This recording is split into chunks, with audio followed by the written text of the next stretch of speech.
Hapsay ug walay problema ang unang adlaw sa distribution sa mga modules dito sa Bohol kagahapon. Ani ang report.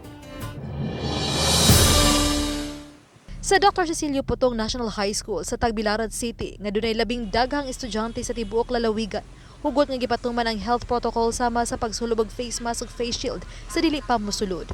Batod sa mga magtutudlo, sa yun ra ang distribution sa modules, gumikan sa familiarity kuritan di sa miaging school year. So far, so good. Everything goes on smoothly.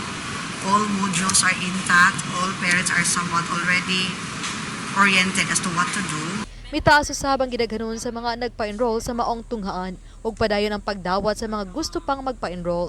Bisan kung gipili sa kadaghanang enroll isang module printed copy, dunay 200 nga nagpa-enroll sa digital modular distance learning.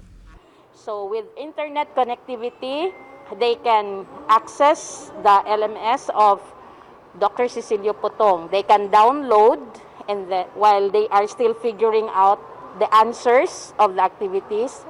And once they are already fixed or sure of the answers, they have to upload it to that system, the learner's management system.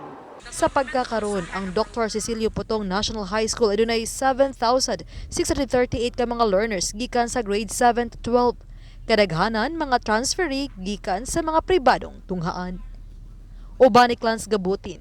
Ako si Family Dumabok. Balitang Isdak.